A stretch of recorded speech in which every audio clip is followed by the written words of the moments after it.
Yeah, so I've been lucky enough to know several people in the audience for a long time, and they think of me as an old robot guy. I'm still an old robot guy. I'm actually heading tomorrow to Denver as part of the DARPA Subterranean Challenge. But about 15 years ago, I met this guy, Reggie Edgerton, who spent his whole life working on spinal cord injury. And so I want to talk about something a little bit different today, even though there's some nice technical problems in there, and there is actually some robotics in it. The first message I want to get across is as our collaboration grew into a very big team. So the first part of the talk, I'm a messenger for a large group of people. All the clinical work that you see I was involved in but did not lead. The last 60% of the talk is sort of one of my technical contributions to the project. And so I want to first start off just getting you reminded of a few facts in spinal cord injury. Many of you may know the late Christopher Reeve. He played the Superman in the Superman movies. This is before most of the students' time. So he actually fell off a horse. This is an x-ray of his neck. So he had a C1 injury, which is the worst injury you can have. He became a tireless champion for spinal cord injury. And some of the work that you'll see today was actually sponsored by his foundation. Even though you may have known Christopher Reeve, what you may not know, there's about 5 million people worldwide with spinal cord injury. You're going to see throughout the talk the letters SCI as a shorthand for spinal cord injury. And in the US, there's about 1/3 of a million. We say that a severe spinal cord injury is one which relegates the user to a wheelchair for most of their daily life. The median age is quite young. It's 32, but actually the typical spinal cord injury patient is someone like you in the audience. It's typically mid-20s. 80% are male, and a lot of that's actually from sports, automobile accidents, and the military. And 40% of them are what we call motor complete. So these people have no injury or no capability to move their muscles below the level of the injury. And so that's the population we're after, which is the worst spinal cord injuries.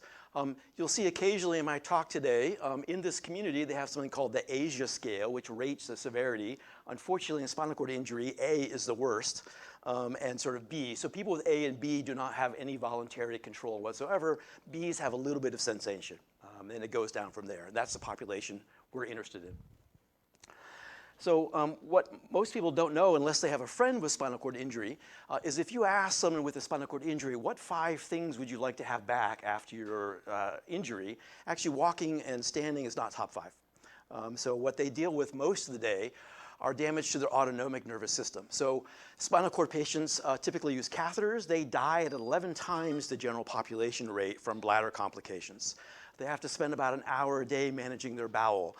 They have huge blood pressure variations that send them to a hospital on average a couple times per year. They can't regulate temperature. There's a whole list of things which come from their autonomic damage.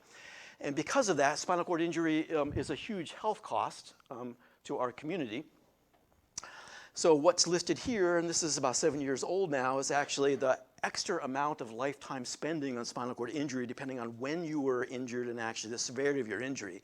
So minimum cost is about $1 million over their lifetime, even for mild injuries, up to about $5 million today for the most severe injuries. So it's a very expensive disease, and about 40% of the cost comes from the first year to stabilize a patient, and the rest comes mainly from these autonomic dysfunction problems. They have frequent trips to the hospital because of frequent illnesses related to autonomic dysfunction.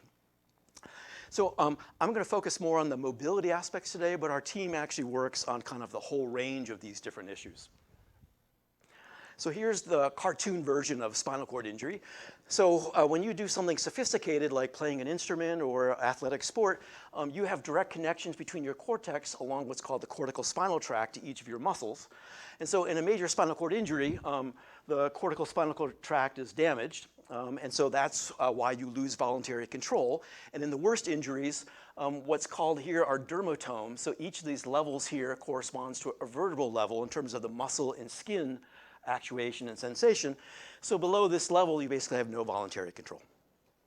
Now, there are tons of groups around the world working on this problem, and the primary strategy, and it's one that we agree with but we don't follow, is some kind of tissue engineering. So using stem cells or tissue transplantation, people are trying to figure out how do we either repair this damage or sort of build a bridge around this damage. So what our team, though, is taking advantage of something else which actually will appeal to the control theorists here. It turns out that for basic functions like standing, when you're standing at a cocktail party, your brain's hardly involved in standing. So almost all of the control actually happens down here in the lower spinal cord.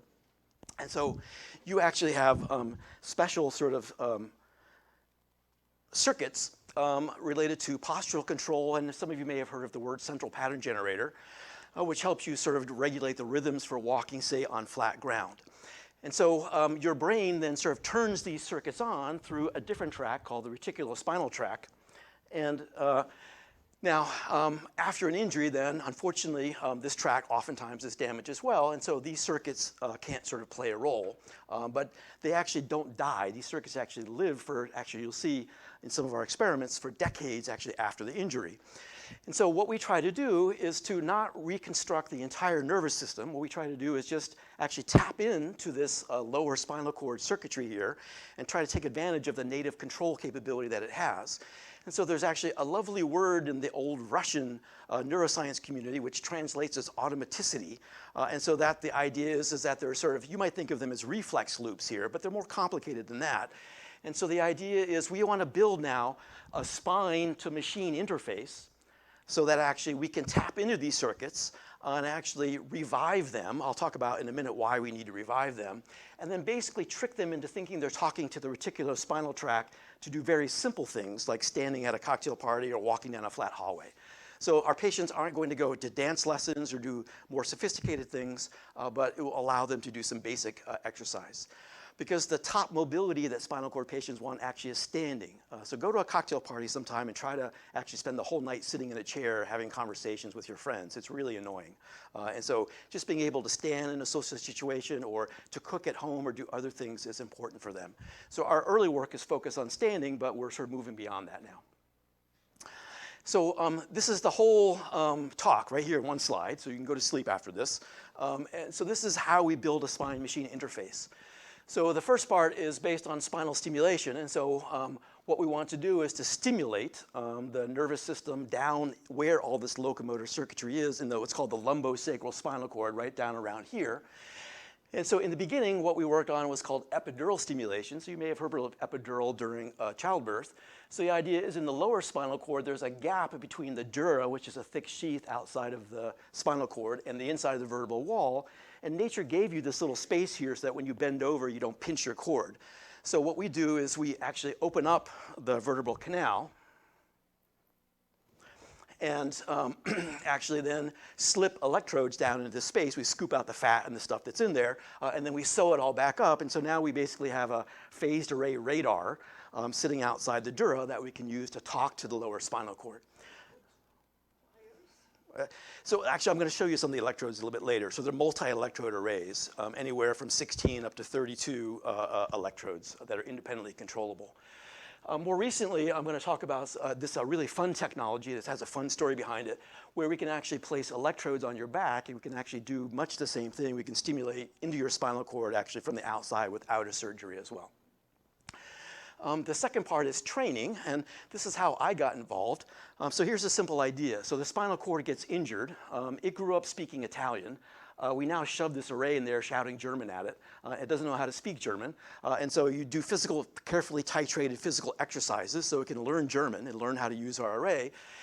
And of course, you can make this robotic. And so I got involved in the first early days of building little miniature robots to move animals around. And now I'm going to end up my talk telling you what we're doing with other larger human-scale assistive devices. The third part I won't say much about today is based on pharmacology. So what happens after a major spinal cord injury, there are the key neurotransmitters that are created in your brain and transported down your spinal cord. After the injury, they're blocked, but there's a shortage of these transmitters. There's serotonin, dopamine, norepinephrine. Unfortunately, they're all the psychiatric monoamines also. So we try to throw cocktails in there. We don't do drug discovery, but we create cocktails of new drugs that help excite the circuitry. But we have to be careful that we excite it enough that we don't cause a psychiatric imbalance as well. Okay, so like any work, I'm going to spend most of my time today talking about human work. But like any sort of work, you first start off with animal work. And just to show you kind of the idea, and so this is this is actually 10 years of my life in one slide right here. So these are rats. Rats are used as the animal model. This is a rat right here that 3 weeks before this video, I apologize, we transected its spinal cord completely so that we know the brain can't talk to the lower body. And then every day we give it drugs that actually replace serotonin. We use that little robot that you saw to move its legs and train it. And then we have just two simple wires implanted over that locomotion circuitry. And I'm going to talk about this more in a couple slides up. But basically what we do is we send a series of impulses to those things, because we're not talking to the neurons directly, we're talking across the dura, so we need to capacitively couple to them. So that's why we use a frequency-based carrier signal to capacitively couple to those neurons. And so if you do all of those things, so here's a rat right here walking. Now it's walking funny because its forelimbs are not paralyzed. We lift them up so it doesn't interfere with our evaluation. So this is 3 weeks after a complete spinal cord transection. This wasn't so surprising. The surprising part was this next video here.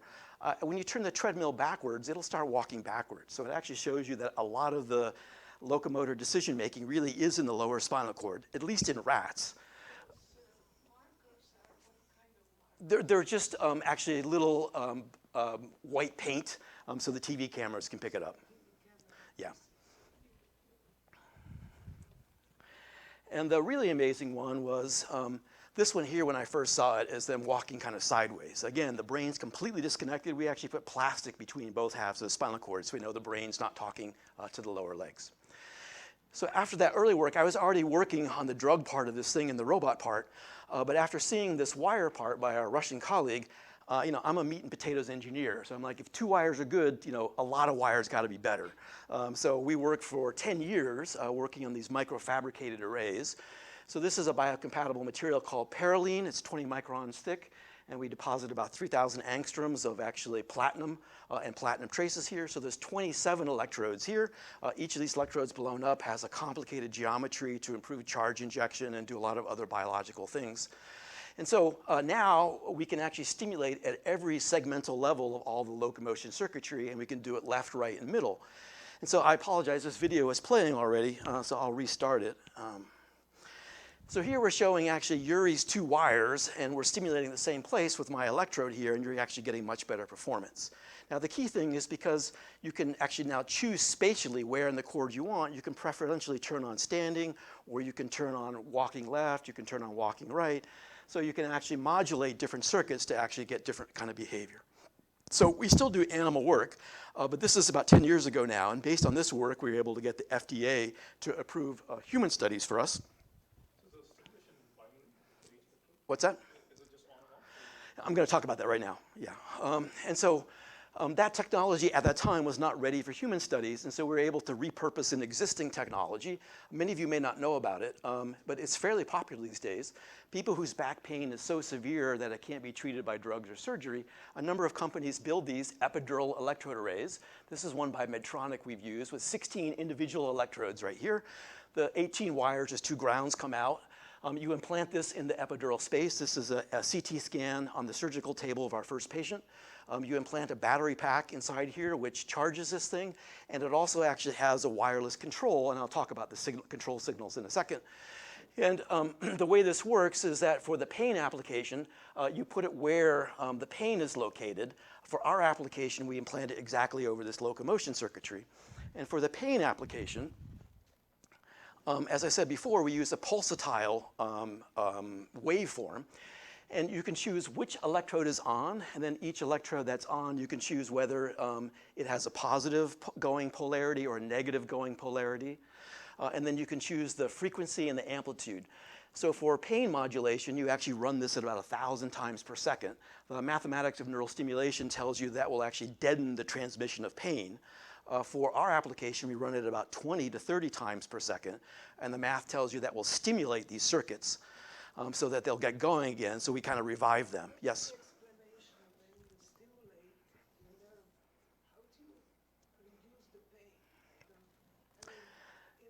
Yeah, so what happens in the so what happens in the human nervous system, so this is the dorsal side, the back side. All of your pain fibers come up on the backside of your canal here. And so all the transmission of pain comes up right underneath these arrays. And so what you do then is you basically hyperpolarize or pin the voltage of those neurons down flat so they can't transmit any energy or any signal. So you don't stop the pain, you stop the transmission of the pain to the brain so you don't have a perception.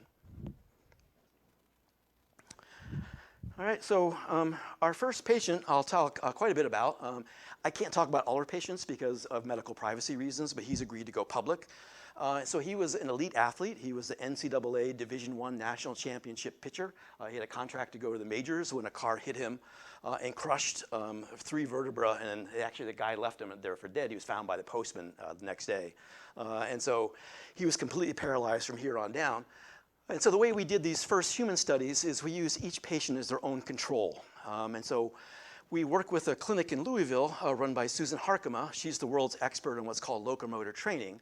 So if you move these patients' legs on the treadmill or have them stand up and touch all certain locations, sometimes they recover some capability. In Rob's case, they recovered nothing. So we give them a training for a year, then we implant, and then we do the exact training the year after, and then any difference should be the array. So over, yes? Sorry, when you say implant, I thought we were now talking about just the electrodes on the back that were shocking, but we're going to talk about something. I'm talking about the implanted ones first. Yeah, thank you. I'm going to talk about those ones next. Okay, yeah. So we first started out with implantable ones. And so we didn't actually need to wait for a year. So the first day his array was turned on, he actually stood up. And so this is him standing on day 2. And so you can see his legs are quite thin right here because he'd been paralyzed for a couple of years. This is a standing frame. So in the beginning, of course, he couldn't stand on his own. And let me just show you what this looks like. So this is about 4 months after his surgery. And so normally when the array's not on, and it's not on 22 hours a day, he's paralyzed. And so now the therapists pop him up. So this guy's holding his leg so he doesn't fall down. She's dialing in with remote control the right strategy for him. He gives that little wiggle that you see right there, which says, I'm ready. And then he can start to stand independently. It's not perfect. You know, he's vibrating a little bit. But over time, he learned to stand better and better and better. And he wasn't our best stander, but he could go for a few minutes without touching the frame. The remarkable thing that we never predicted was that actually he actually regained 3 inches of muscle mass over 6 months, which was an important part. And the really remarkable part was after about 5 months, he started reporting that he was able to avoid his bladder again. He actually used a catheter. So he eventually got off his catheter. He got off all his blood pressure medications, and he was able to reduce his bowel control from 60 minutes down to 10 minutes. And by pure accident, it turns out we placed the array over part of the autonomic nervous system as well, and so we helped to recover that. The part that we never predicted, because we were always thinking we don't need the brain, we're going to bypass the brain, is that on 7 months, it was actually a joke one day. He was telling this woman next to him, I'm going to play a joke on Susie. She's the head researcher at Louisville. I'm going to tell her I can move just to freak her out. And so he said, Susie, look, watch, I can move my toe. And his toe moved. And so, yeah. Left toe up, left toe down, Now this you'll be able left to see leg up, left leg down, So we weren't trying to connect the brain up, but actually, Left I'll leg tell you how up. that worked in a second. We actually found by accident that actually Left leg 99% down. of our patients now recover voluntary control by stimulating below the left ankle up, and so, left ankle down. and let me say one thing clear and then answer your question. And so what happens when the stimulator's turned off, he can't move a muscle. When the stimulator's turned on, we don't pulse it, it's just turned on. At the right setting for him, and then he can actually follow these verbal commands in synchrony. And we did all kinds of control tests to guarantee that, in fact, he was actually voluntarily moving his legs again. Yes, Claire? That was actually my question. So the stimulator's on, but it's not, you're There's not not- coding in any kind of control signal. No. Mm-mm. Does it also have to be on for avoiding the bladder? Nope. So some of the autonomic stuff actually then becomes permanent change. So the bladder actually doesn't require the electrode on. Do you know what the mechanism is? Yeah, I just finished a whole PhD on that. And so we don't know it completely, but here's the story we know so far. So even in the worst spinal cord injury, you have a little bit of cord left over. And so the problem is that these remaining fibers are demyelinated, and so the signal that gets down is very weak. So they get down to that circuitry that's now dead because it's frozen because of biochemical imbalance. So we wake it up, and so it can start to act on that signal. Now, something I forgot to mention before, the nervous system is quite remarkable. There's actually 13 different pathways that your brain uses to move your lower limbs in different kinds of conditions. So there's no guarantee that actually this is the cortical spinal tract. And so sometimes what we found in our patients is that they recover voluntary control in different ways. And so I had a student, this is for a different audience, I only have a little bit about it today. We developed an animal model and developed some tissue staining techniques so we could actually track the pathways. So this animal model behaves just like humans. When the stimulator is on, it can move. When the stimulator is off, it can't move. And what we found is that actually, and this dovetails with work in the rest of the community, you have a bunch of fibers called the propriospinal tract. It doesn't connect to your brain.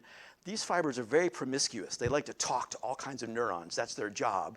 And so what happens in some patients is that the only thing left here are some of the propriospinal neurons. And what they'll do is they'll reroute the signals. They don't even have to grow new connections. They just change the weights, and so they can actually figure out new pathways to get the signal down there. So some of the patients have remaining cortical spinal tract. Some of the patients seem to use this alternating propriospinal pathway to actually get the commands down there. And then because of...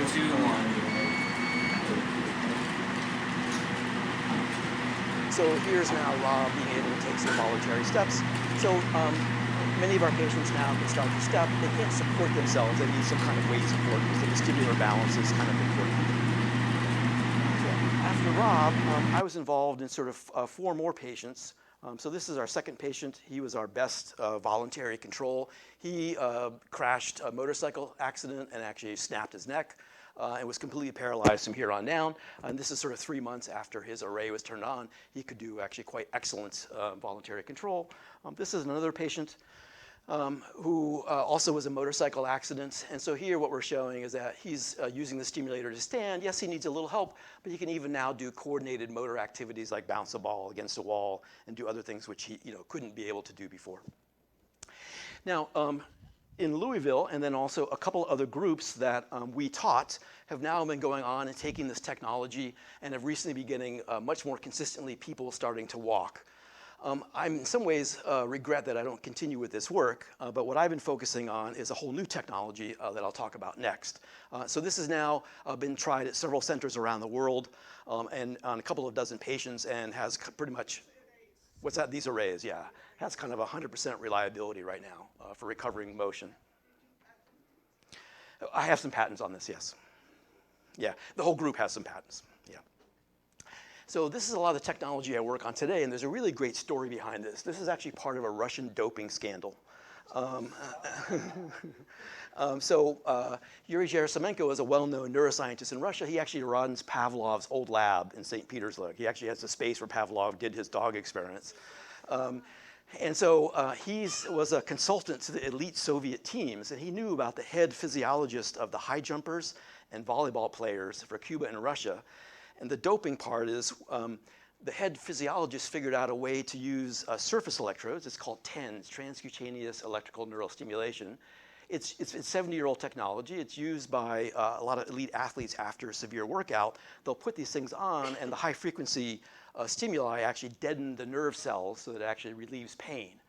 He figured out a way to get absolutely insane amounts of energy into these athletes so they wouldn't die. So it wasn't used for pain relief. What it was is actually when they got so tired they actually couldn't exercise, they would strap these things on and keep them going so they could overtrain. So that's the doping part, right? So it's a way you can't trace it, right? Because there's no drugs used to do this whatsoever. So Yuri got one of these things out of Russia, and we brought it back to UCLA. Here's, we kind of reversed engineer it. Here's our first trial. This is a stroke patient who was 53 years old when he had a midbrain stroke. And so what you'll see is that, in effect, he's paralyzed on one side. So we've asked him, pretend like you're walking. All right, and so what you can see is he's in his gravity sling because he can't hold himself up. So this allows him mobility. And he can't move his left leg because it's been paralyzed by the stroke. So this is literally 20 seconds later. You turn on these electrodes that you see on his back that I showed you before, connected to this Russian box. All right, and start. And so if you look at it carefully, it's pretty wild, but what you see, it's immediate transformation. He's able to kind of recover voluntary control of this. And so we went on and actually have continued developing this technology. And so first, we show that actually we can actually get patients to recover voluntary control, just like in the implanted case.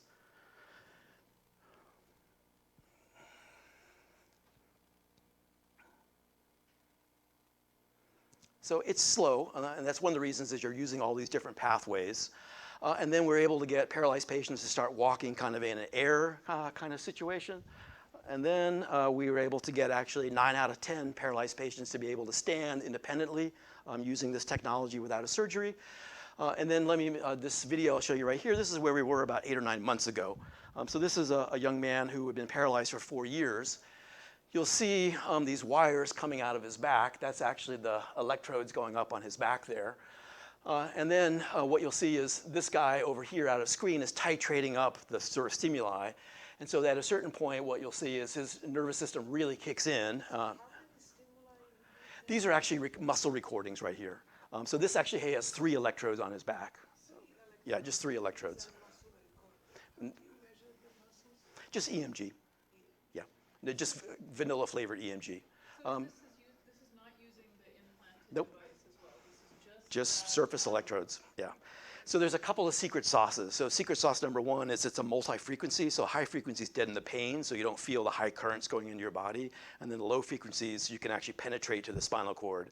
And the second secret sauce is where you put them on the cord, so we hit the right circuits. The third secret sauce is you have to do some very special grounding so that it's not both, it's safe for the patients, and also not uncomfortable for them as well. So I'm going to end my talk actually in a minute, where we're now actually combining this with assistive technology. Yes, Ken? Does the effect wear off? A lot of stimulation works for a certain period of time. As soon as it's off, they collapse to the floor. No, but I mean, if you keep it on, does it continue to have the stimulative effect? So over time, what happens is they need less and less stimulation, so there is a cumulative effect. Some of our patients, a very small number, is actually over time, even without stimulation, they're able to demonstrate some voluntary control. It's very, very weak. You have to really kind of look at it really carefully. So it's much better with stimulation. But also, all of the autonomic thing is cumulative. They actually don't need to use the stimulator to do the voiding and other kinds of things. So that seems to be a permanent transformation of the spinal cord. I don't study that part, but some of my colleagues do. Let me just, actually, I'm sorry, there's one more video I wanted to show, and then I'll get the technical part of the talk. So in addition to doing for paraplegics, you can do this all for quadriplegia as well. We started this later because we thought that you needed these special locomotion circuits. But once we realized we could recover voluntary control, we then started stimulating in the cervical area right here to help people with quadriplegia to recover sort of hand function. This is one of my favorite stories. This is a man 13 years post-injury. And so the first video I'm going to show you is, what's that? Let me get rid of this volume. It depends on the patient. So it's very patient dependent. What it is we do a current control, and then you get what's called a compliance voltage. So you get whatever voltage is necessary to drive that current. And so at peak, we're typically, most patients, about 100 milliamps of current at about 100 volts. So it's, but it's only at duty cycle is 1%. So the average energy is quite small. Some of the patients, if you're really heavy, it takes up to 300 milliamps of current, and they'll go up to 150 volts. We don't do big patients anymore, and because we start to get a little bit worried. So it's really patient dependent. We have a new set of electrode technology, which actually gets below the dead skin cells into the live skin, but without going into the vessels. And that reduces the voltage by a factor of 4. So it's only down in the 20s of volts. But we don't have that FDA approved yet. So this is a patient who, as you can see, after kind of traditional occupational therapy, is trying to put a coin in a cup. This is something they try to do with paraplegics.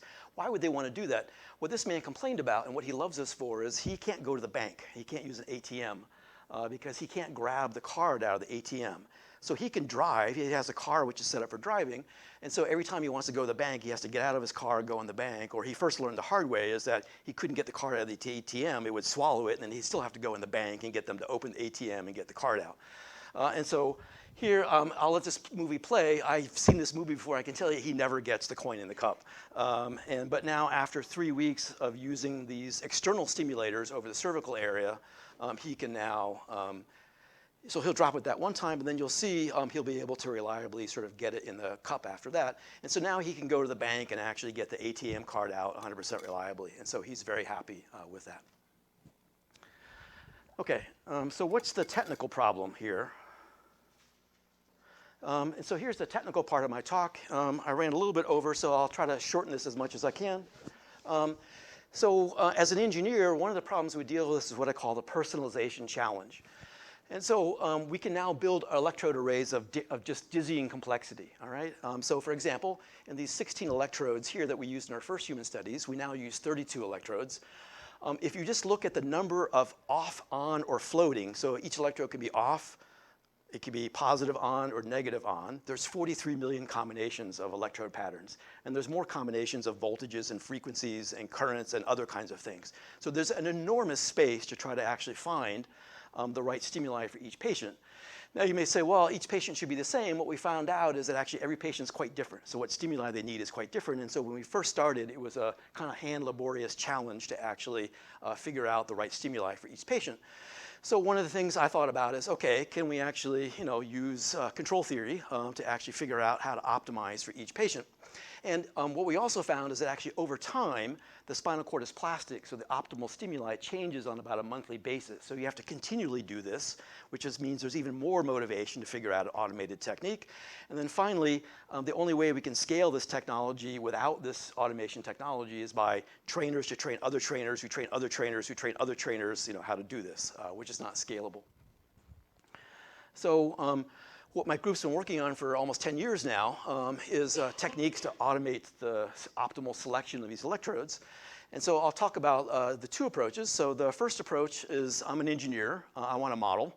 And so I'll talk about that a little bit. I'm an engineer. I don't trust any model. And so we use machine learning techniques to basically overcome our lack of knowledge. I'm going to spend most of the time working on that because I figured this is the machine learning crowd. I'm not going to tell you this is the most amazing machine learning. What I want to give you is kind of the perspective of actually what it takes to get something like that to actually work in a clinical application.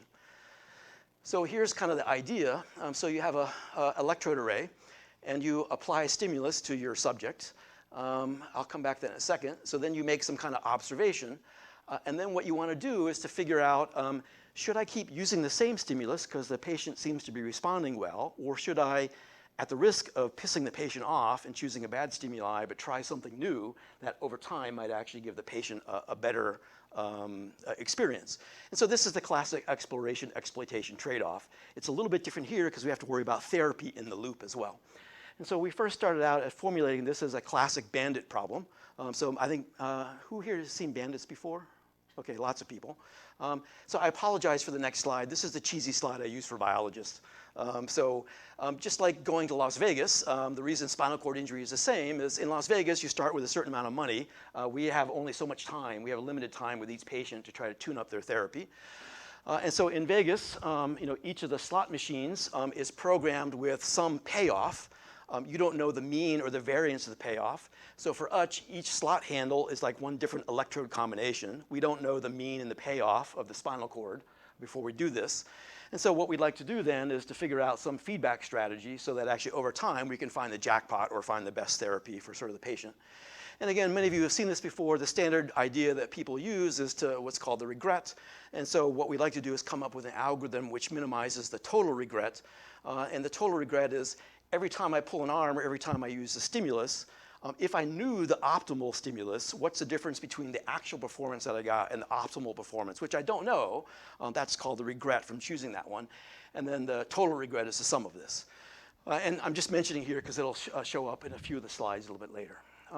So when I first started this, I didn't know much about machine learning. So I started working with a guy named Andreas Krauss. And he had just invented actually something called a Gaussian Process Bandit. And so there the idea is that actually we have to model the spinal cord in some way, right? So how does the spinal cord respond?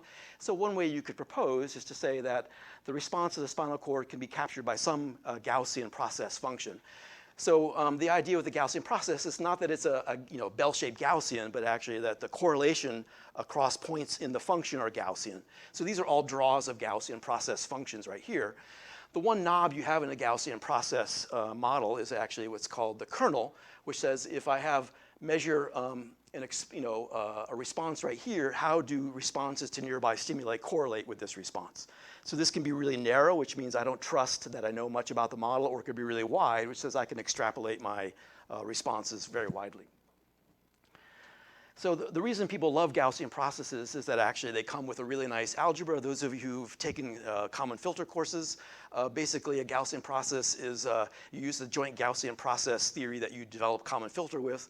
And so the idea is that there's a mean function and it actually has a closed form formula whereby you can take the noise on your measurements and all the data that you've collected in the past and then sort of come up with what's the approximate mean function right now as well as I know it.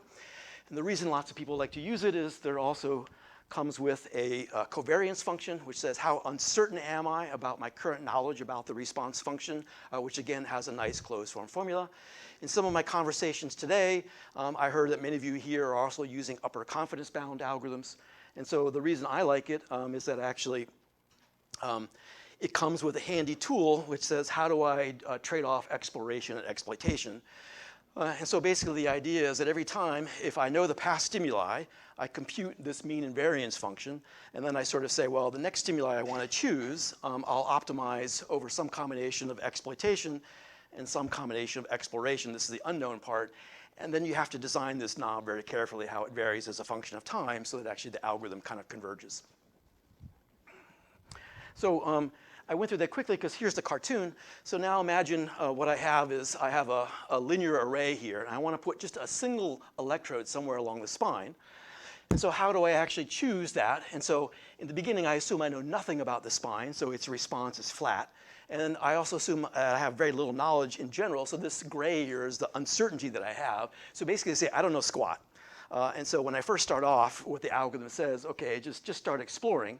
And so I'll start exploring, and what you see is when I take a measurement here, the reason this dips down is because I've dialed in my kernel, which says if I take a measurement here, I assume it extrapolates a little bit to nearby ones. And so now, as you take more and more measurements, soon what you find out is, aha, this seems to be a really good area. But now, there might be a good measurement over here, I don't know. So the logical choice is, let me go take one more measurement over here and find out, is there something promising over there? And if not, then actually I can go back and kind of spend all my time trying to refine my optimal choice. So it's a very efficient way to kind of search large spaces. Now, instead of one dimension, we choose this over this 443 million dimensional space of sort of possible stimuli. Now, the first thing we ran into, and so this is, again, the message is, machine learning theory is great until you get it to the clinic. And then in the clinic, people get pissed off because what happened is we would apply stimulus, and then we have to do all these calculations to predict the next stimulus, and the $400 an hour doctor and the $100 an hour therapist is there waiting, killing time, and they're bored, and the patient's bored. And so they're like, you just can't do this. So they kicked us out of the clinic. So we went back and we said, aha, what we need to do is actually develop a theory which predicts batches of these things. So they can try them boom, boom, boom, boom, boom, and then the patient needs a rest. They're tired anyway, and the doctors are happy to check their email and do other kinds of things. So we went through and developed a theory for these Gaussian process bandits based on batches. And so we can now, it turns out actually both rats and humans, about 5 batches at a time is about the thing that you want. And so I'll mention here, I didn't want to spend too much time on the theory in the talk today, but you can then go ahead and actually prove regret bounds for this sort of batch process and show that there's all kinds of interesting algorithms which allow you to guarantee that this will eventually find the optimum and even sort of tell you how fast you can sort of find the optimum. And so I'm giving references in all the slides for anyone who wants to follow up on the kind of technical details. So the first experiments that we did were on animals, and we decided, hey, let's do something fun. Let's actually pit human versus machine. And so the first experiment we did is we had 4 rats we implanted with these electrode arrays I showed you before, and we had the machine choose 5 stimuli, and then a human expert would come in the room not knowing what the machine did and choose 5 stimuli and play them, and then we would rate how the human expert did, and we'd go back and forth. Neither one knew what the other one was doing. We had to alternate because the spinal cord is plastic, and therefore you have to give them the same spinal cord, so they had to do it contemporaneous in time. So what's plotted along here is about 3 weeks of doing different trials with this spinalized rat that had an electrode array in it. What's plotted here is the maximum reward, or you can think of the minimum regret. So this means that actually on the first day, the human found this stimuli, which is very good, and it took them some more trials. There were some worse trials, but they found a better one and found a better one. And the machine found a really good one, but didn't find another one until about here. What we found is across all animals and all of our experts that the machine and the human were no smarter than each other. They were exactly statistically the same intelligence. But what we found is the machine always gave better therapy, consistently with strong statistical significance. And our hypothesis, which will play out in the next slide, is that actually human clinicians have horrible biases. And actually, because we can juggle a lot of data in our head and we don't have biases, we consistently always pick the right therapy for the rat. And so it gave much better therapy. Sorry, what is therapy? So in this case, great question. So in this case, what we're measuring here is this is actually a muscle activity related to the quality of standing of this animal as it's being stimulated. And so the therapy then is how well could they stand. And so this says over here is on any given day, how well they stand kind of goes up and down. All right, but over time, it sort of gets better and better and better. And so this is basically the standing score you can think of how well they stand under stimulation that And day. you're measuring just passive standing? Just passive standing in this particular case. All right, so clinical message number 2 is we said, okay, great, let's go do this on humans. So I went back to Louisville and I said, give me a human. And they didn't like that. And so they were like, okay, all right, we'll agree to let you try this on humans. And so our first thing is, okay, what reward signal do we need? All right, so we need some function. And the therapists were like, well, we can't give you that. There's no single function that captures how well a human stands. And I'm like, oh, crap. So I started teaching them optimization theory, and they all fell asleep. So then I said, okay, what can we do? And so we said, okay, let's actually, like we did in the animals, let's try EMG. And so we said, okay, how should we process the EMG so we get the right signals that you think are correlated with good standing? And so they gave us a theory, and we coded it all up. And I don't want to go through the details, but if the theory they told us was the correct theory, this should be a straight line. And so they told us actually the absolute worst theory possible. And so their theory was wrong on actually how the mechanism worked underneath. And so like, oh Christ, now what do we do? And so they threw me out of the clinic because the patients were dropping on the floor and really pissed off. We're like, who are these engineers? So we said, okay, let's go back and say, can we actually score the performance, like a 1 to 10 score? And they said, yeah, we can agree on that. And then we found out that actually it wasn't repeatable across therapists. But what we did find is that actually every therapist would give the same ranking of different stimuli. So the relative ranking was kind of conserved.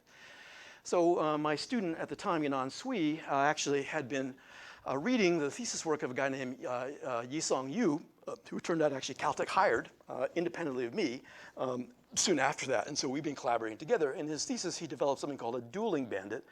And so this is a model for preference, and it's great for clinical applications. So the idea of a dueling bandit is you pull 2 arms, and you don't know actually how much coin comes out of each one, but you know which one paid off more than the other one. So, you wear glasses. So when you go to the optometrist, they sort of say, is this better or is this better? So this is basically the learning signal we work off of.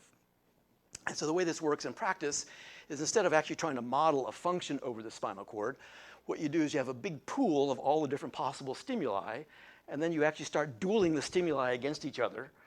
And then as they start to lose, you throw some of the stimuli out of the pool, and over time, you eventually kind of converge on the stimuli. Now, I'll come back to this in a second. So the first thing we did is because we were already doing stuff in batches, we figured out, okay, if you take a batch of measurements, then you can kind of use pairwise comparisons to kind of speed this algorithm up. And we were able to kind of prove some kind of regret bounds on this. And then so here's kind of how it works instead of the math in sort of pictures. So here's the idea is that I only have 5 different stimuli to kind of choose. And if in the beginning I don't know which stimuli is other, and I actually don't have much confidence about my knowledge about each stimuli. So this is a confidence algorithm, which means that we even allow the raters to actually have noise in their rating. And so what I'll do is I'll duel sort of 2 arms against each other. And then we don't shrink the confidence down to 0 because we don't trust our humans to give us the best rating. And then I'll keep dueling other arms, and eventually then one of the arms, its highest confidence is lower than the best confidence of the best arm, so I can throw it out of the pool, and then I kind of keep converging until I get to the best one. So we took this to the clinic, and so this is a week-long trial with a human, and what's here is it's a standing score from 1 to 10, the therapists rate us. 0 means they fell on the floor, 10 means they're just standing like you and I. In between is how independent. We came up with a rubric for how independent of standing they were. And so what you see is the algorithm's flailing around. It doesn't know anything about the patient, so sometimes it chooses some bad ones, but over time, it's sort of getting better, all right? But they threw me out of the clinic again. They said, you're too slow. We can do it faster than you. So Yisong was smart, and we kind of knew this, because if you think about it, if you don't model any correlation between the arms, you eventually have to try every arm. So learning has to be slow. So he said, okay, let's see if we can actually find some correlation amongst the arms. You would expect that, because the spinal cord is not a bunch of independent neurons. They're all coupled to each other. And so he did a little simple calculation. He sort of said, okay, what if I take one spinal stimuli here? The red means positive, the gray means negative electrode combinations. The white means there's nothing's turned on right there. And if I compute kind of the electric field below those stimuli, the density, and then I just do a simple 3D correlation of those two things. So what's the correlation score on the 3D electric fields between those two things? Would that actually be predictive? And so what we found out is that's incredibly predictive. So what you see here is this was the best electrode combination for that patient. And so all the other sort of trials that we did a correlation between each of the electric fields of those other trials and this best trial. And then we sort of matched that with the scores, and we found a 93% correlation coefficient. So it means just simple electric field models could actually help us be smarter. So we basically want to build smarts into the algorithm so that actually when it takes one measurement, it goes, checks this model, and it can use that actually for predictive capability to get indirect measurements for lots of other algorithms as well. So this is something which is regularly done in the neuroscience community. What you do is you build three-dimensional models of all the different tissue types. You endow them with all the electrical properties that you can either measure yourself or in the literature. You then mesh these things up, and then you solve Maxwell's equations on these things. And so then you can actually compute the electric field densities, and then you can do all the 3D correlations, and you can do this all offline, and so then you can look it up in real time. So then what we built was a new version of Dueling Bandits with correlated arms. You can see this reference if you like. And so here's the idea in this cartoon. So now I duel two arms together, but instead of going to another duel, I use my model to figure out what would all the other duels probably be like. And so then I have to do another measurement. I can use all offline calculation for this. So then I keep dueling, measurements and then using these correlation duels to actually simplify the learning. Oops, that's not good.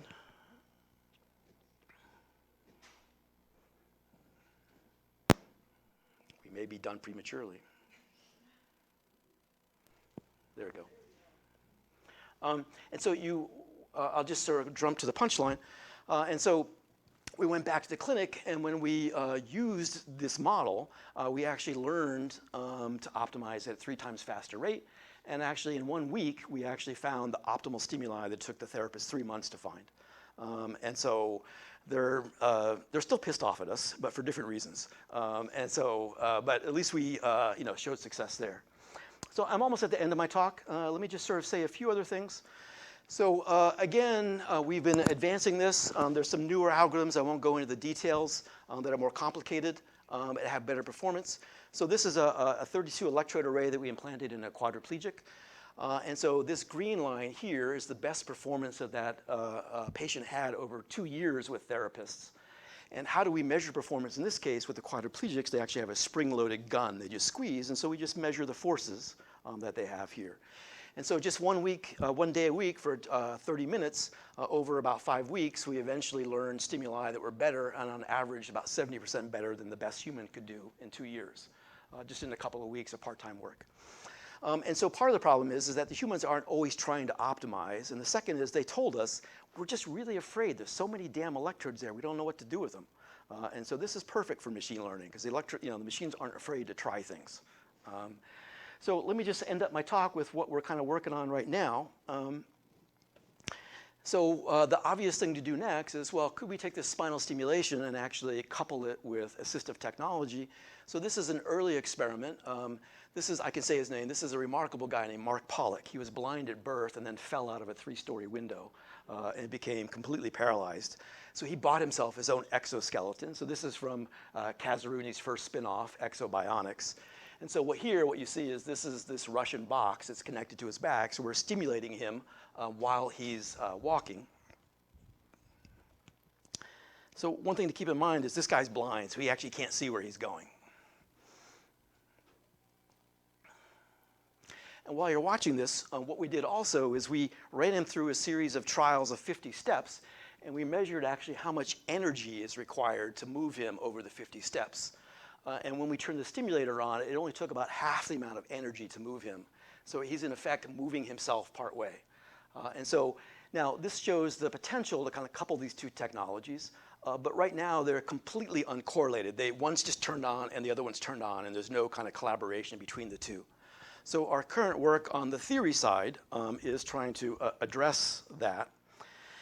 And so with two issues. So one is with Aaron Ames, what we're trying to do now is to actually get exoskeletons that patients can work without crutches.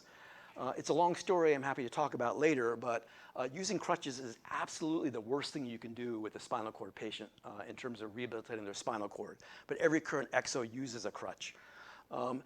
And so what happens when we use this external stimulation, not only does it help the patients move, it actually improves their torso control. The reason exo use crutches is because the torso is all floppy and the patients can't control it. So now they can do it.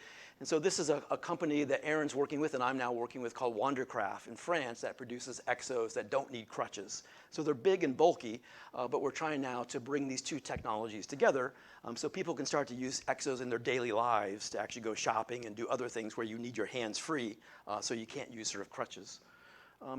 But the one problem that we're sort of facing is, okay, now what we don't want to do is just turn on a fixed stimuli. We actually want the stimuli to vary as a function of time or vary as a function of where the exo is in its current cycle of movement, the gait cycle. And so what we're working on actually are preference-based reinforcement learning algorithms which learn a sequence of stimuli to apply as a function of the state of the robot. And so we're still in the development stages here. We haven't done a trial yet. It's still probably at least a year or two away, but that's what we're sort of aiming for. So I'm out of time, so let me just conclude. So I think the community is starting to accept this spinal stimulation as sort of one possible realistic therapy. And the problem is that actually now what we're finding is there's lots of assistive robotic devices out there, but none of them are really designed very well to actually couple with spinal cord stimulation. And so we're trying to figure out how we can kind of bring these two together. Again, let me remind you, as I'm the messenger for a very large team of people. I was involved in all this work, but I didn't lead all of it. And I've had a bunch of great students, and I've used your tax dollars to do this.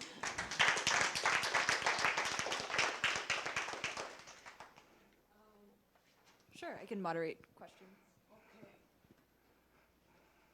Can't tell if it's on, though.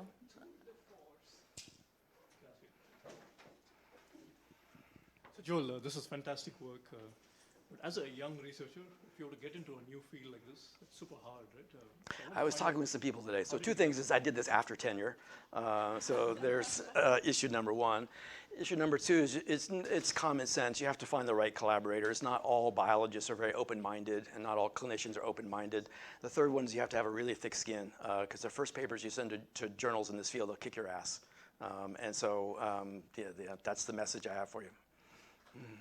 The third one is you have to really lower your expectations on productivity. Anytime you touch a human, man, everything slows down by a factor of 10. Thank you. That was fantastic. You mentioned that the human spinal cord is plastic, and that kind of over time, using the stimulation just on, they get better and better Yep. on themselves. Adding in the Bandit stuff and actually trying different stimulations, does that help or hurt with the kind of natural plastic? That's a great question. I don't have an answer for you, because the thing you don't realize is how expensive these experiments are. So each of those graphs I showed you is $50,000 each. And so we haven't been able to do a study over time, because the problem is we can only, again, the FDA limits what you can do, so we can only do them in the clinic. And so we can't send them home with people yet because it just doesn't meet FDA criteria. That's actually our next frontier, is to try to develop technology which has this embedded into it so it can continue to tune up at home, but it's probably a decade away. And I can tell you, actually I priced it out, it's a $100 million problem. How many of the spinal cord injuries were from motorcycles? That's a good question, because some of the recent patients in Louisville I haven't worked with, but I would say between motorcycle and car accidents, so this is, our numbers are consistent with the statistics, so about 30% of spinal cord injuries are from automotive accidents, motorcycle, they don't break it apart. So we call motorcycle ride-ins participants and subjects, so we get a lot of them.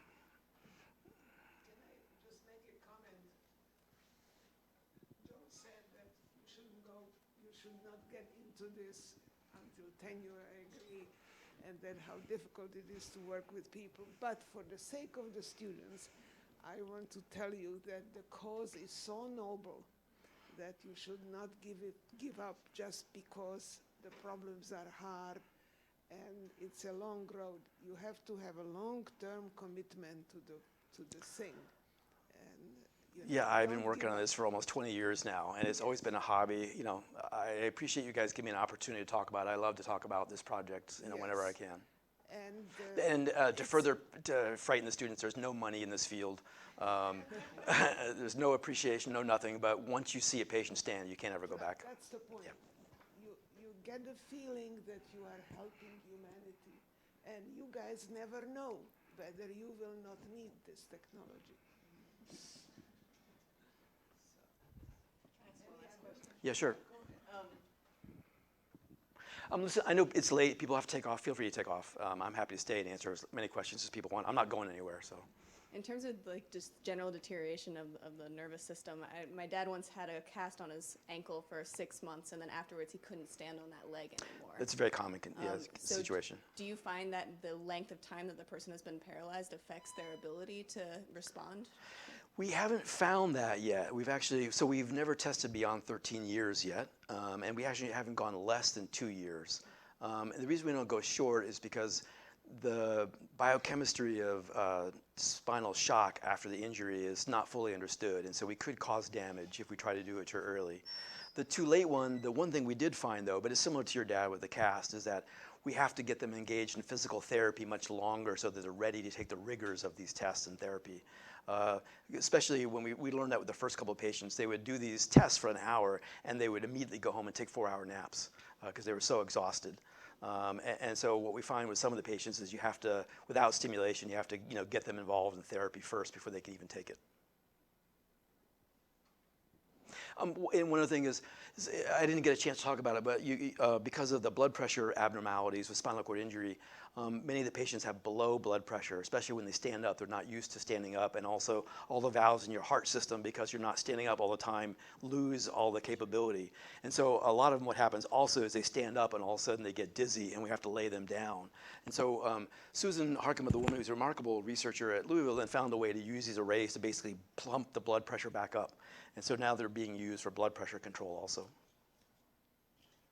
So there is no simulation in this field, right? So every time you come up with a new strategy, the only way to test if it works is by doing an experiment with the humans. No. We do lots of simulation first, and then animal models is the first thing. So that, to do certain things with humans, the FDA won't let you do it unless you can prove to them. They won't tell you you have to use an animal model, but you pretty much know that the only way you're going to get the data which will convince the FDA is to first go through an animal model. Every time you come up with an algorithm, you first test it in simulation, then animals, then humans? Yeah. Now, except for one of the reasons I like this new non-invasive technology is that implantable technology, every time you change one line of code, you have to go through the FDA. So with external technology, what happens is we work with the FDA and we convince them that there's a box in energy space. So between voltages and current and energy, if we don't go outside that box, they're okay with it. So then we can play inside that box as much as we want and as quickly as we want. And so that's why we're converting over to this new technology. But perhaps for the junior faculty and the students, you can say, I mean, you have spent 20 years of your professional life on this, and it seems to me that could you suggest how can people start to build on your 20 years? Well, there's lots of other smart people in this field. I mean, it's one of these fields that draws people who are really dedicated because, like I said, there's no money in it, no glory, no nothing. So, there's lots of work out there, and almost any hospital, I'm sure UCSF has a big spinal cord clinic. They tend to focus more on clinical issues and dealing with all these That's correct. secondary Yes, kinds of things. yes. But I'm sure they'd love to talk to any of you. Yep. Okay. Well, I think It's late. Yep. we have time. So thank you very much for all of you. I hope you enjoyed it and got stimulated. Yeah, man, what a great pun. I got to remember that one.